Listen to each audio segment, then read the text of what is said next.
Now, dearie, I will require a hot plate for my appearance on Professor Duhamel's program.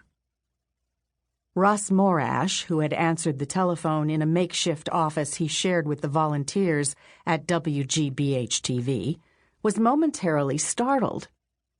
Not so much by the odd request as by the odder voice. It had a quality he'd never heard before, tortured and asthmatic, with an undulating lyrical register that spanned 2 octaves. A woman's voice? Yes, he thought, like a cross between Tallulah Bankhead and a slide whistle. With brusque Yankee economy, Morash tried to decode the caller's M.O. You want what? A hot plate, dearie, so I can make an omelet.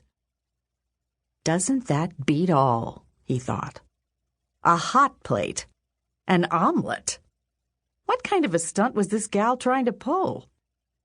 Morash had worked at the station for a little under 4 years, and in that time he had heard his share of doozies, but they were work-a-day doozies, what you'd expect to hear at Boston's educational television station. The principal clarinetist for the symphony orchestra needed an emergency reed replacement.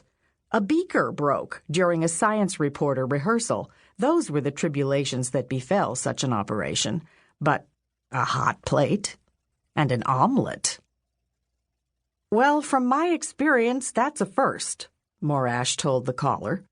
But I'll be happy to pass it on to Miffy Goodhart when she gets in.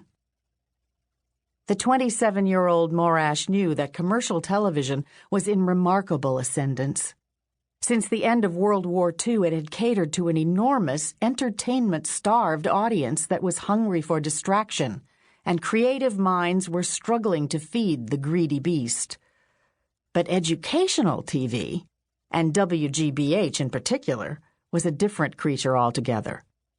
Educational TV was an anomaly, a broadcasting stepchild in its infancy, still in the crawling phase, with no real roadmap for meaningful development. We were kind of making it up as we went along, Morash says of an experiment that was barely 6 years old. There was tremendous freedom in what we could put on the air. Still, there was nothing exciting about the programs on WGBH. Audiences were as scarce as scintillating programming. A scattering of viewers tuned in to watch Eleanor Roosevelt spar with a panel of wonks. Fewer tuned in Friday evenings when a local character, jazz priest Father Norman J. O'Connor, introduced musical figures from the Boston area. Otherwise, there were no hits to speak of, nothing to attract people to the smorgasbord of brainy fare.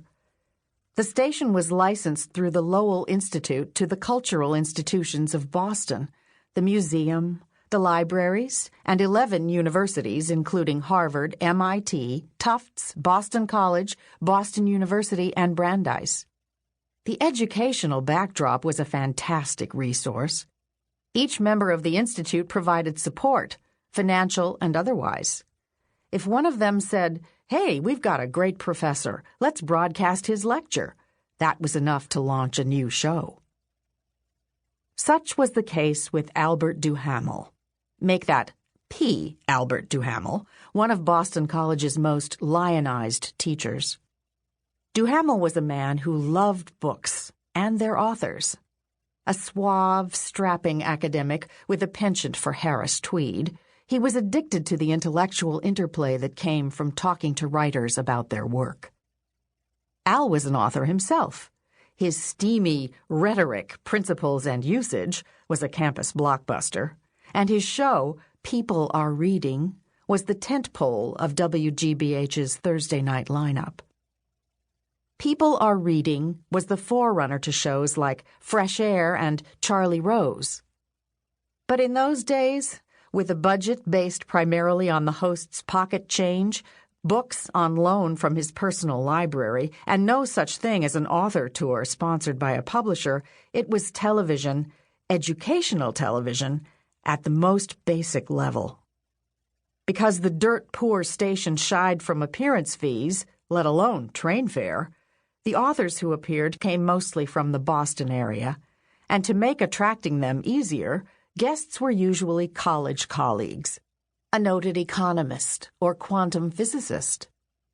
Thus, in the words of one WGBH crew member, the shows were as dry as toast.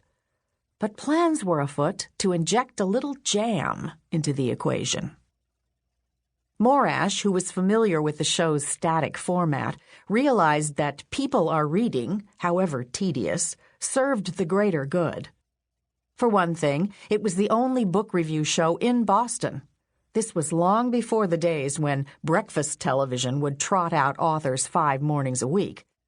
So there were no other outlets for writers promoting their work. And his neighbors, the university crowd, loved to read. They loved to read.